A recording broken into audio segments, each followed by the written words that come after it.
بسم الله الرحمن الرحيم.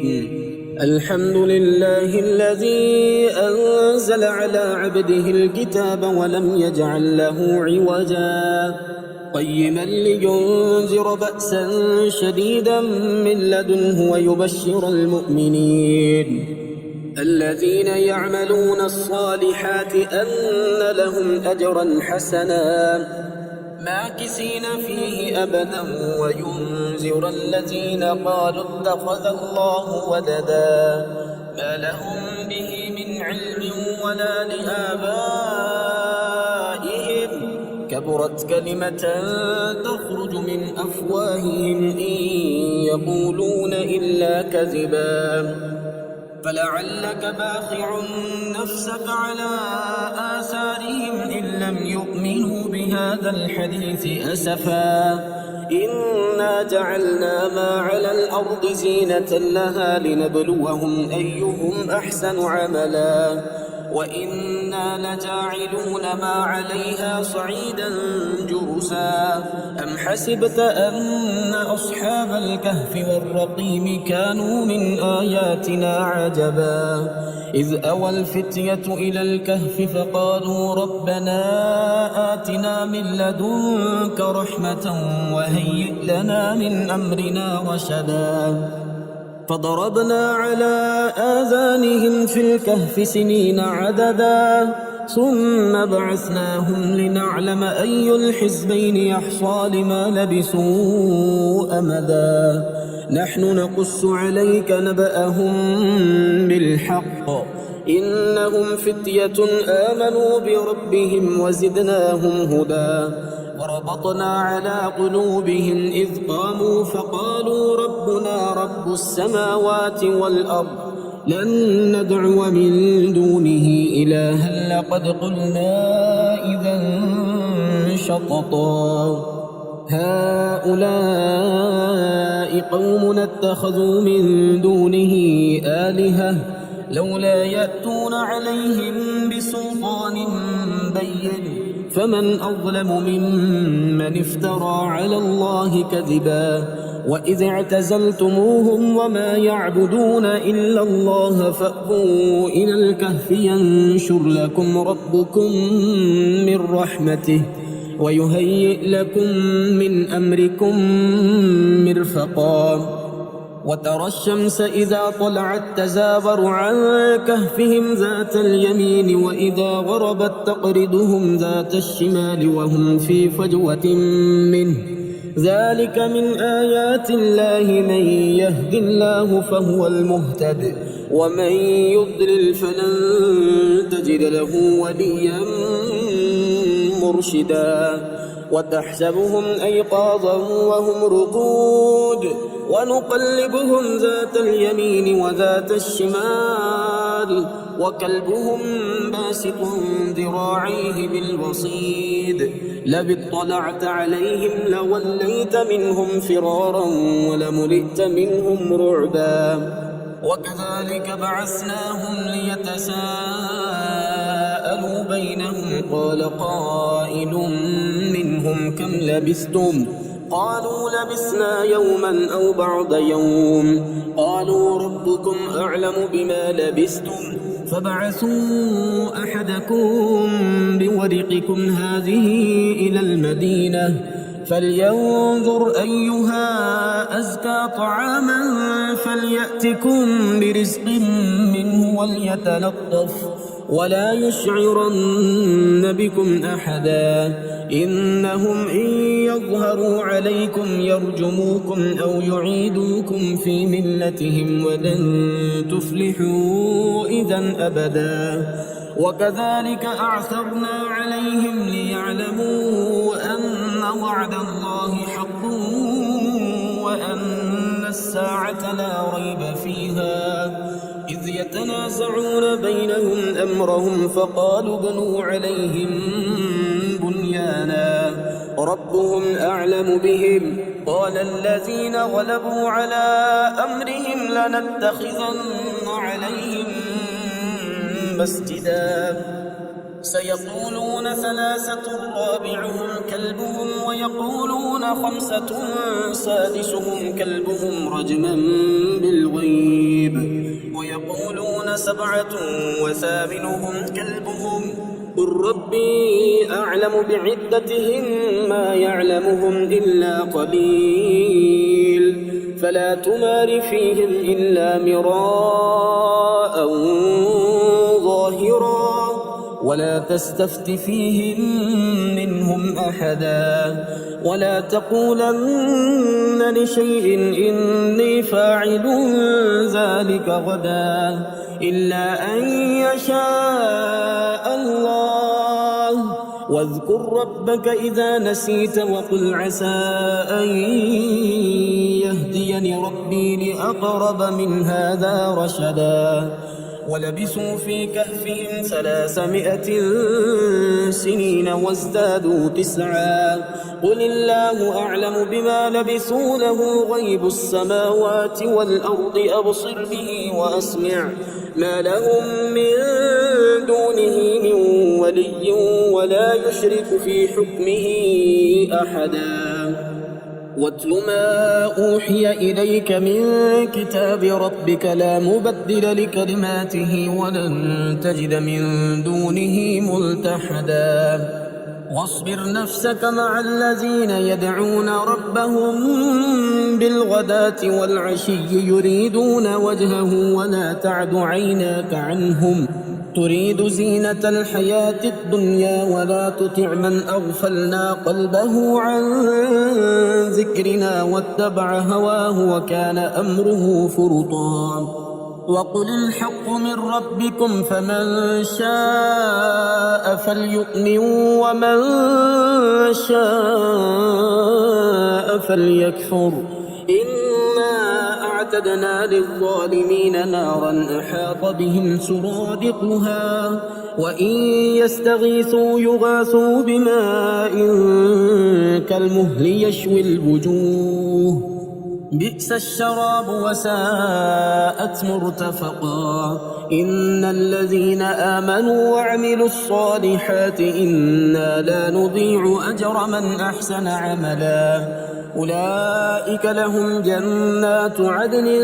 تجري من تحتهم الأنهار يحلون فيها من أساور من ذهب ويلبسون ثيابا خضرا من سندس واستبرق متكئين فيها على الأرائك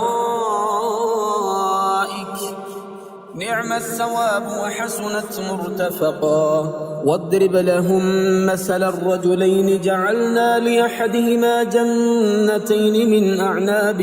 وحففناهما بنخل وجعلنا بينهما زرعا كلتا الجنتين آتت أكلها ولم تظلم منه شيئا وفجرنا خلالهما نهرا وكان له ثمر فقال لصاحبه وهو يحاوره أنا أكثر منك مالا وأعز نفرا ودخل جنته وهو ظالم لنفسه قال ما أظن أن تبيد هذه أبدا وما أظن الساعة قائمة ولئن رددت إلى ربي لأجدن خيرا منها منقلبا قال له صاحبه وهو يحاوره أكفرت بالذي خلقك من تراب ثم من نطفة ثم سواك رجلا لكن هو الله ربي ولا أشرك بربي أحدا ولولا إذ دخلت جنتك قلت ما شاء الله لا قوة إلا بالله إن ترني أنا أقل منك مالا وولدا فعسى ربي أن يؤتيني خيرا من جنتك ويرسل عليها حسبانا من السماء فتصبح صعيدا زلقا أو يصبح ماؤها غورا فلن تستطيع له طلبا وأحيط بثمره فأصبح يقلب كفيه على ما أنفق فيها وهي خاوية على عروشها ويقول يا ليتني لم أشرك بربي أحدا ولم تكن له فئة ينصرونه من دون الله وما كان منتصرا هنالك الولاية لله الحق هو خير ثوابا وخير عقبا واضرب لهم مثل الحياة الدنيا كماء أنزلناه من السماء فاختلط به نبات الأرض فأصبح هشيما تذروه الرياح وكان الله على كل شيء مقتدرا المال والبنون زينة الحياة الدنيا والباقيات الصالحات خير عند ربك ثوابا وخير أملا ويوم نسير الجبال وترى الأرض بارزة وحشرناهم فلم نغادر منهم أحدا وعرضوا على ربك صفا لقد جئتمونا كما خلقناكم أول مرة بل زعمتم أن لن نجعل لكم موعدا ووضع الكتاب فترى المجرمين مشفقين مما فيه ويقولون يا ويلتنا ما لهذا الكتاب لا يغادر صغيرة ولا كبيرة إلا أحصاها ووجدوا ما عملوا حاضرا ولا يظلم ربك أحدا وإذ قلنا للملائكة اسجدوا لآدم فسجدوا إلا إبليس كان من الجن ففسق عن أمر ربه أفتتخذونه وذريته أولياء من دوني وهم لكم عدو بئس للظالمين بدلا ما أشهدتهم خلق السماوات والأرض ولا خلق أنفسهم وما كنت متخذ المضلين عضدا ويوم يقول نادوا شركائي الذين زعمتم فدعوهم فلم يستجيبوا لهم وجعلنا بينهم موبقا ورأى المجرمون النار فظنوا أنهم مواقعوها ولم يجدوا عنها مصرفا ولقد صرفنا في هذا القرآن للناس من كل مثل وكان الإنسان أكثر شيء جدلا وما منع الناس أن يؤمنوا إذ جاءهم الهدى ويستغفروا ربهم إلا أن تأتيهم سنة الأولين أو يأتيهم العذاب قبلا وما نرسل المرسلين إلا مبشرين ومنذرين ويجادل الذين كفروا بالباطل ليدحضوا به الحق واتخذوا آياتي وما أنذروا هزوا ومن أظلم ممن ذكر بآيات ربه فأعرض عنها ونسي ما قدمت يداه إنا جعلنا على قلوبهم أكنة أن يفقهوه وفي آذانهم وقرا وإن تدعهم إلى الهدى فلن يهتدوا إذا أبدا وربك الغفور ذو الرحمة لو يؤاخذهم بما كسبوا لعجل لهم العذاب بل لهم موعد لن يجدوا من دونه موئلا وتلك القرى أهلكناهم لما ظلموا وجعلنا لمهلكهم موعدا وإذ قال موسى لفتاه لا أبرح حتى أبلغ مجمع البحرين أو أمضي حقبا فلما بلغا مجمع بينهما نسيا حوتهما فاتخذ سبيله في البحر سربا فلما جاوزا قال لفتاه آتنا غداءنا لقد لقينا من سفرنا هذا نصبا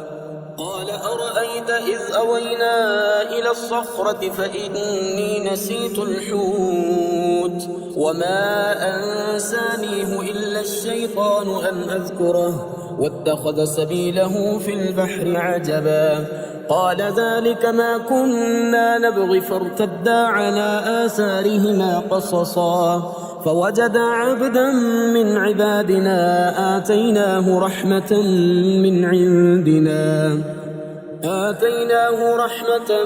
من عندنا وعلمناه من لدنا علما قال له موسى هل أتبعك على أن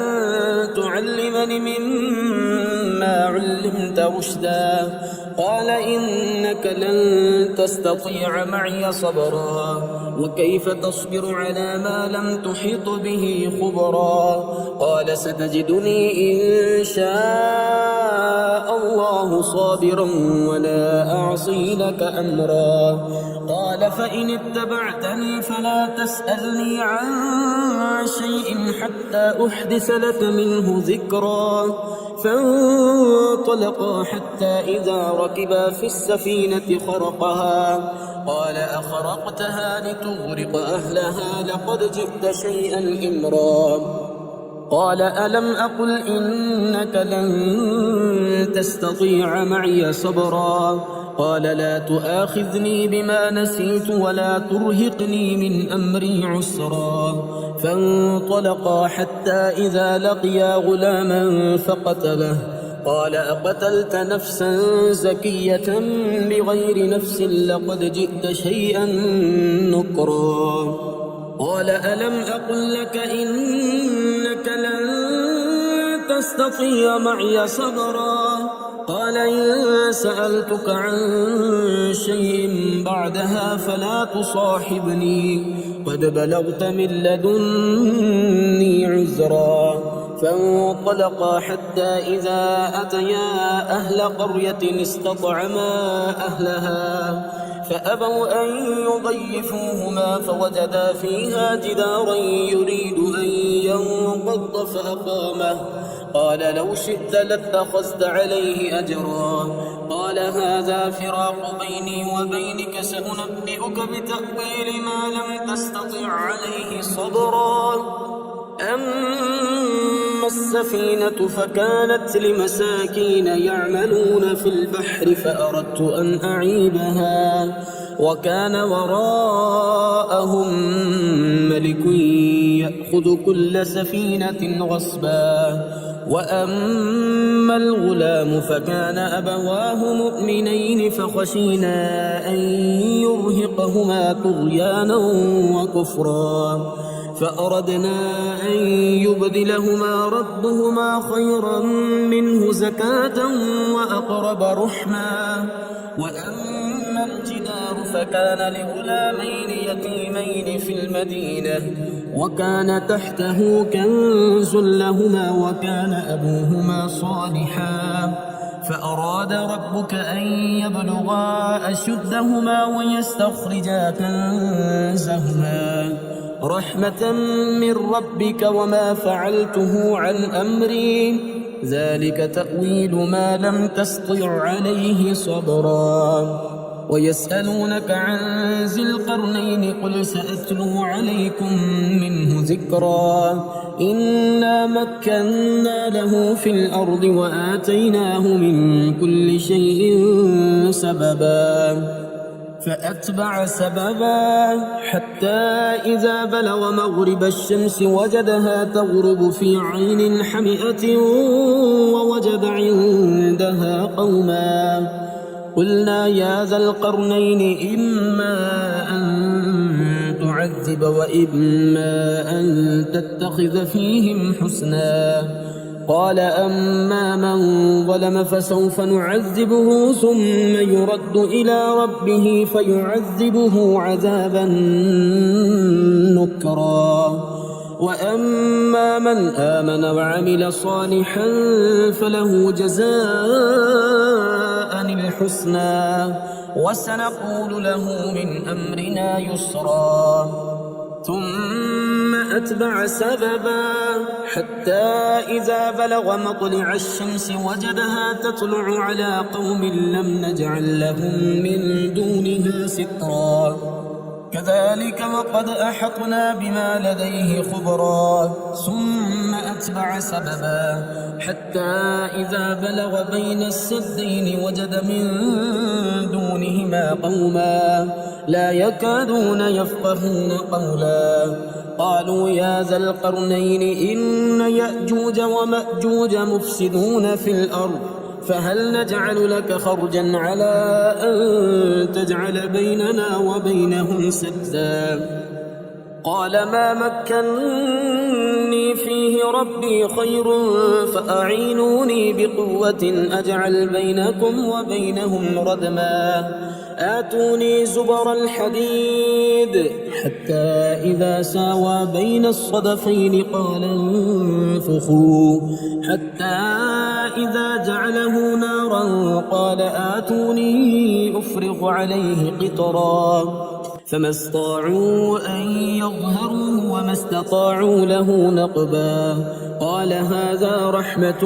من ربي فإذا جاء وعد ربي جعله دكاء وكان وعد ربي حقا وتركنا بعدهم يومئذ يموج في بعض ونفخ في الصور فجمعناهم جمعا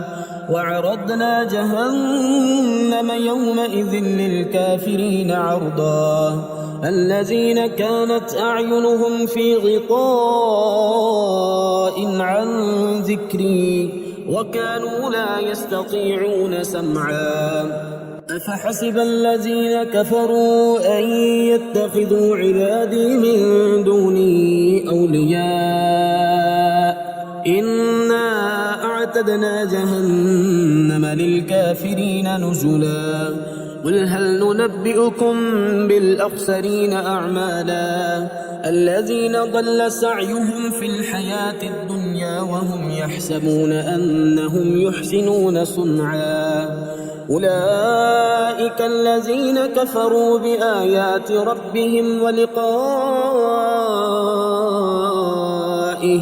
فحبطت أعمالهم فلا نقيم لهم يوم القيامة وزنا ذلك جزاؤهم جهنم بما كفروا واتخذوا آياتي ورسلي هزوا إن الذين آمنوا وعملوا الصالحات كانت لهم جنات الفردوس نزلا خالدين فيها لا يبغون عنها حولا قل لو كان البحر مدادا لكلمات ربي لنفد البحر قبل أن تنفد كلمات ربي ولو جئنا بمثله مددا قل إنما أنا بشر مثلكم يوحى إلي أنما إلهكم إله واحد فمن كان يرجو لقاء ربه فليعمل عملا صالحا